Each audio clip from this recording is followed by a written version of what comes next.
Teman-teman, di video ini gue bakal bahas 30 tips terbaik ya untuk memaksimalkan Samsung Galaxy S24 dan S24 Plus, termasuk fitur-fitur tersembunyi yang jarang banget dimanfaatkan orang. Balik lagi sama gue Febian dari Kepoin Tekno, dan tips pertama adalah aktifkan Secure Folder. Ini fitur yang sangat esensial ya, ada di smartphone Samsung tetapi jarang banget dimanfaatkan, padahal Secure Folder ini mematahkan banyak asumsi orang ya yang takut pakai Android karena menganggap pakai Android itu nggak aman. Karena begitu diaktifkan, Secure Folder ini akan menjadi space yang private, terenkripsi, yang data di dalamnya, mau itu aplikasi, dokumen, foto, video, atau apapun yang tersimpan ya, itu terisolasi dan nggak bisa diakses dari luar Secure Folder itu sendiri. Terlebih di flagship kayak Galaxy S24 series ini, Secure Folder nggak cuma diproteksi oleh Samsung Knox standar, tetapi udah ada Knox Vault-nya yang punya prosesor, memori, dan storage subsystem tersendiri ya, yang terpisah dari OS utama. Nah, untuk mengaktifkan Secure Folder ini bisa lewat Settings, Security and Privacy, lalu tap ke More Security Settings dan aktifkan Secure Folder. Ikuti aja langkah wizardnya ya, terus tentukan untuk masuk mau pakai PIN, fingerprint, atau yang lainnya. Dan untuk memudahkan akses, teman-teman bisa tampilkan juga Secure Folder ini di home screen. Ibaratkan Secure Folder ini kayak smartphone kedua ya, yang terpisah dari smartphone utama, dan semua yang ada di dalamnya itu terproteksi dengan aman. Jadi di sini kita bisa masukkan aplikasi-aplikasi penting yang butuh proteksi ekstra ya, kayak e-banking, digital payment, atau aplikasi-aplikasi bisnis dan juga keuangan kita. Foto, video, dan dokumen penting juga bisa disimpan di sini, dan seandainya di smartphone utama terinfeksi oleh malware atau exploit, dia tetap nggak bisa mengakses apa yang ada di dalam Secure Folder ini. Tips yang kedua, mungkin nggak banyak yang nyadar ya, kalau di S24 series ini kita bisa pilih performance profile, dan ada satu profil performa yang bisa bikin baterai smartphone ini jadi lebih awet ya di penggunaan harian, yaitu Light Performance. Nah, kalau teman-teman banyak kerja di luar rumah atau lagi di perjalanan jauh, mengubah profil performa ke Light Performance ini bisa membuat baterai Galaxy S24 teman-teman jadi lebih awet.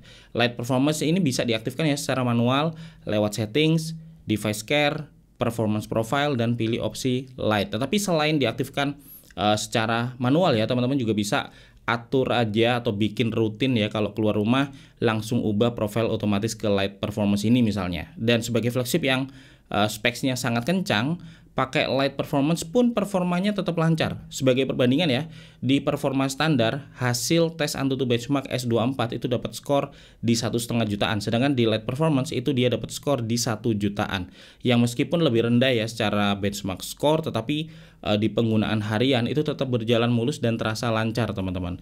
Dan tips ketiga untuk memastikan baterai awet dalam penggunaan jangka panjang, kita bisa aktifkan aja baterai protection. Nah, di sini ada basic, ada adaptif, dan juga ada maksimum. Maksimum ini proteksi yang paling konvensional ya, dia akan stop proses charging kalau baterai udah 80%. Kelebihannya, baterai memang bisa lebih awet ya dalam jangka panjang karena terbebas dari overcharge. Tapi kekurangannya, kita nggak bisa menikmati kapasitas penuh dari baterainya ini, jadi bentar-bentar harus ngecas ya. Dan opsi kedua itu ada basic yang lebih fleksibel dalam mencegah overcharge. Dia akan stop charging ketika baterai udah 100% dan bakal lanjut di charge lagi kalau baterai udah turun ke 95%.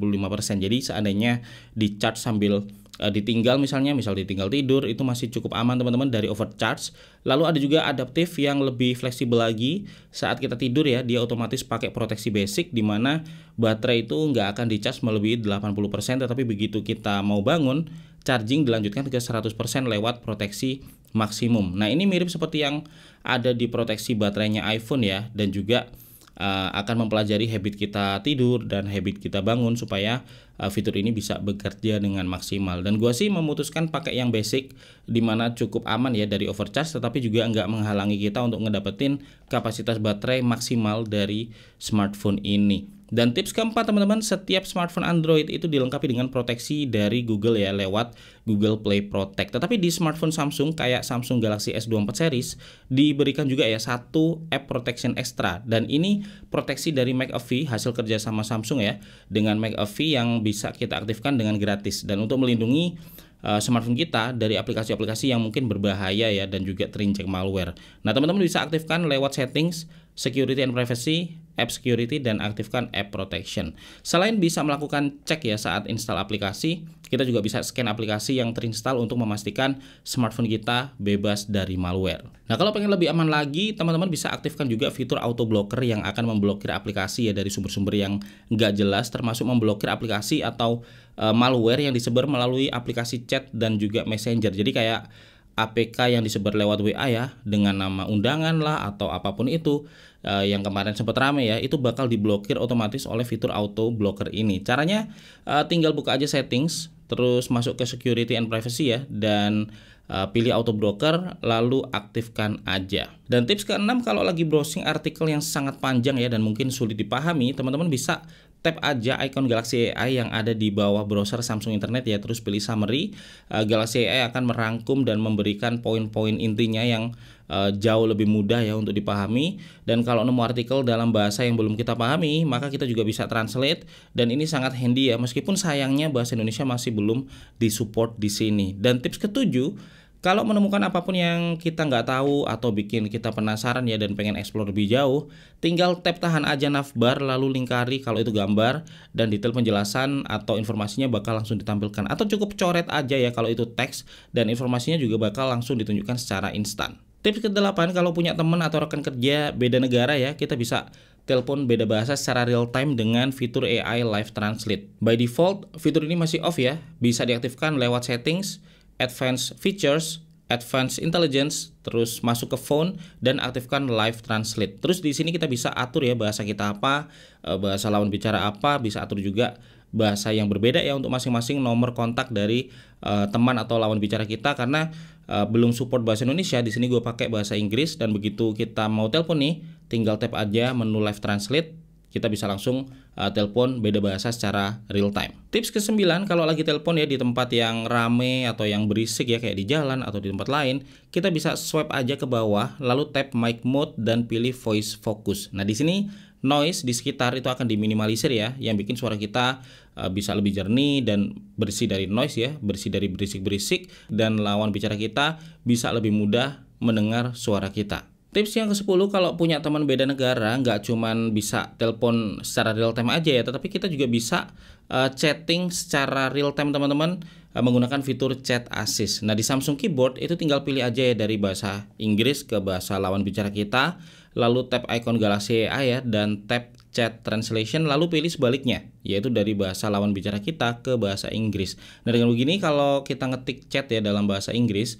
itu otomatis akan ditranslate secara real time ke bahasa lawan bicara kita.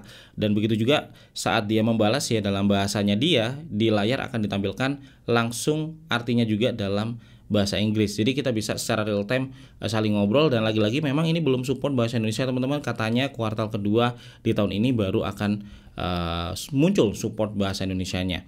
Dan tips ke-11, kalau lagi traveling ke luar negeri ya dan nggak ada koneksi internet, nggak perlu khawatir karena kita tetap bisa ngobrol dengan penduduk lokal menggunakan fitur interpreter. Nah, ini seperti fitur Google Translate ya yang bisa kita pakai buat ngobrol beda bahasa, tetapi bedanya di interpreter Samsung ini kita bisa melakukannya secara offline tanpa koneksi internet. Jadi kalau lagi di tempat-tempat yang minim atau bahkan nggak ada sinyal sama sekali, kita bisa tetap berkomunikasi beda bahasa dengan warga sekitar. Tips ke-12, nggak tahu ya kenapa by default ini off, tetapi Galaxy S24 series punya fitur Dolby Atmos dan juga Dolby Atmos for Gaming yang bikin kualitas suaranya terasa lebih enak teman-teman, baik saat dipakai nonton, dengerin musik, atau juga buat main game. Dan karena off by default, kita perlu aktifkan dulu ya di settings, sound and vibration, lalu masuk ke sound quality and effects dan aktifkan Dolby Atmos dan juga Dolby Atmos for Gaming. Kalau pengen kita juga bisa ya ubah equalizernya sesuai dengan selera. Tips ke-13, kalau punya dokumen atau catatan panjang dan pengen dibuat rangkumannya, tinggal copy aja ke Notes,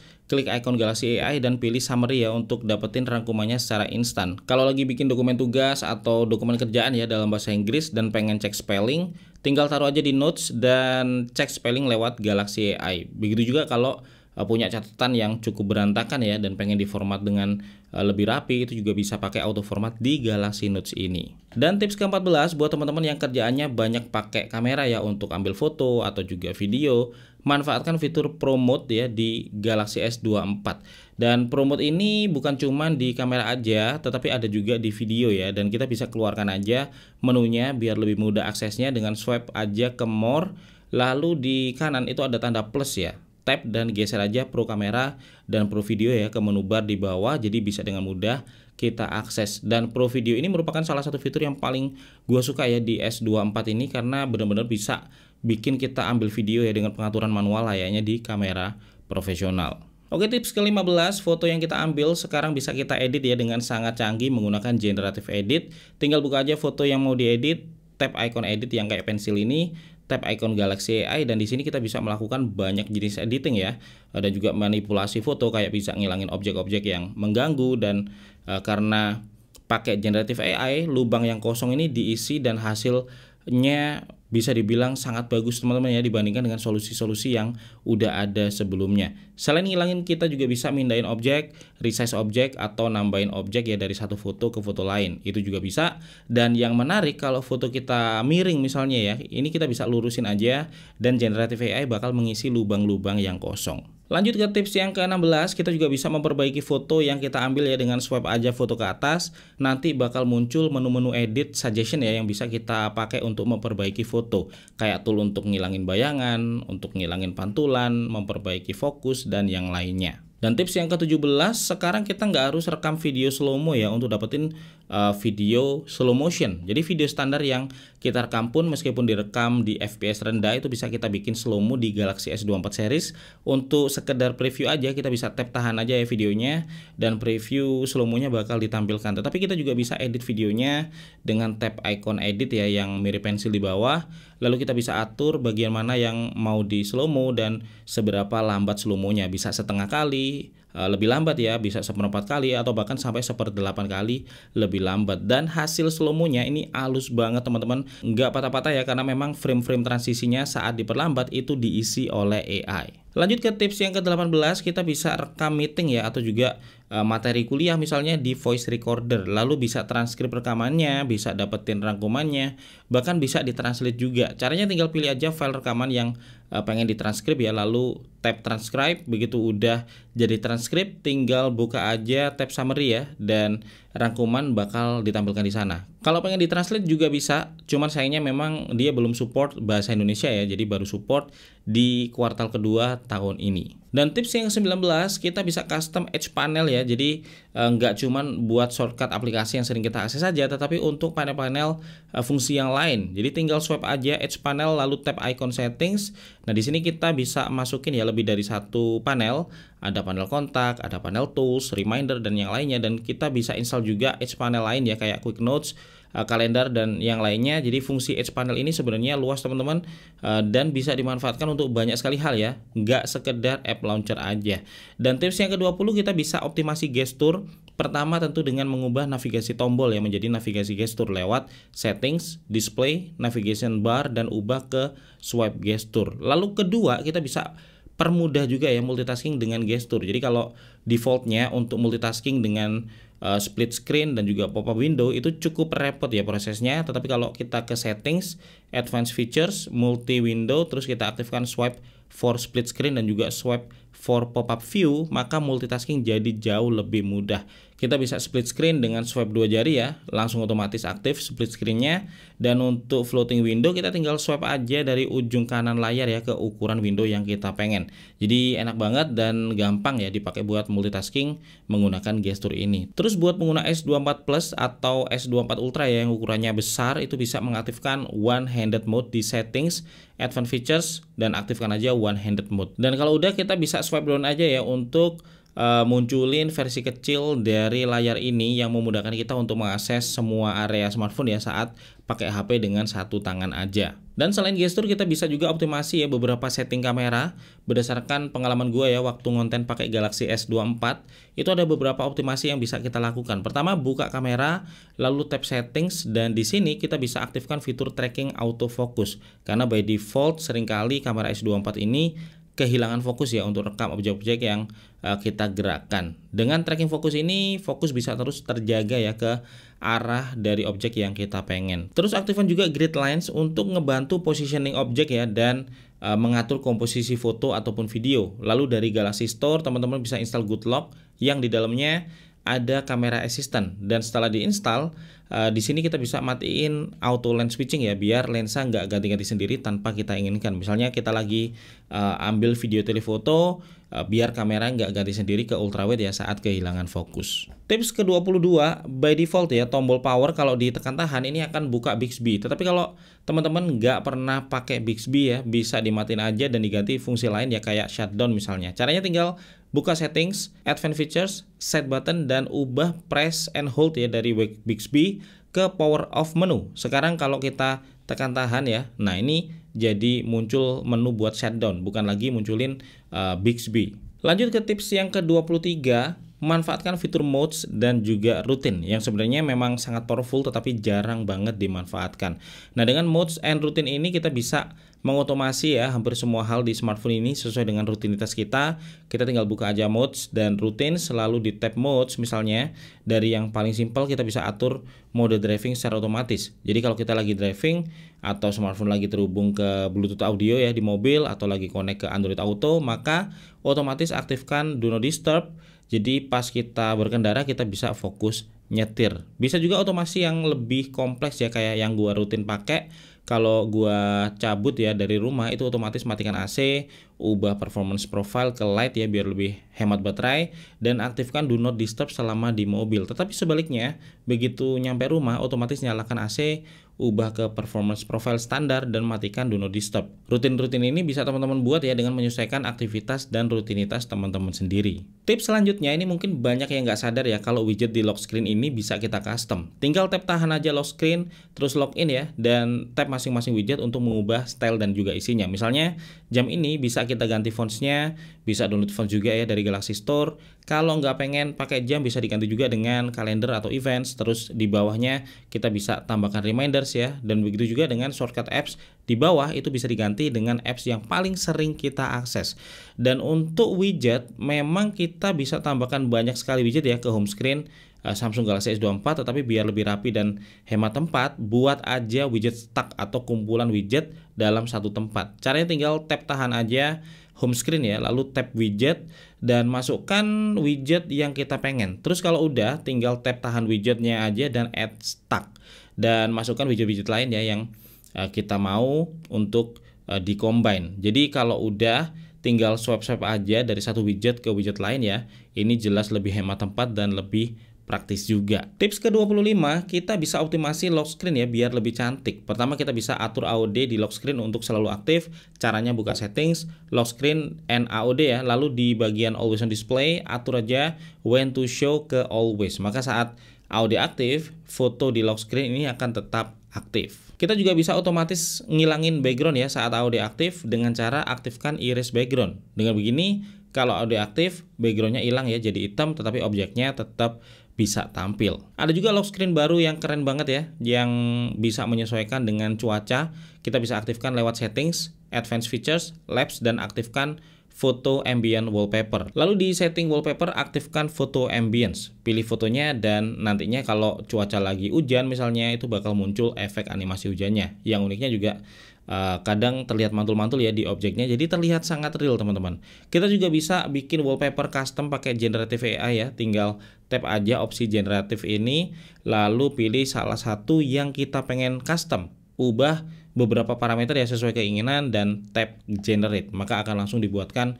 beberapa wallpaper custom buatan AI. Kita bisa generate lagi ya kalau ngerasa belum ada yang cocok sampai ketemu yang benar-benar sesuai sama selera kita. Oke, lanjut ke tips yang ke-26, kita bisa auto scan dokumen ya tanpa pencet shutter. Jadi tinggal buka aja kamera settings, aktifkan scan dokumen and text, lalu tap dan aktifkan auto scan. Nah sekarang kalau kita pegang dokumen akan otomatis di scan ya, dan dibersihkan juga dari objek-objek di luar dokumen itu sendiri ya, kayak tangan dan juga jari-jari kita saat pegang dokumennya misalnya, dan hasilnya jadi sangat mirip kayak hasil scan beneran. Lanjut ke tips yang ke-27 untuk share atau memindahkan foto ya. Kita bisa drag and drop aja dari galeri ke aplikasi yang kita pengen, kayak WhatsApp misalnya buat di-share, atau ke aplikasi Samsung Notes ya buat dicatat.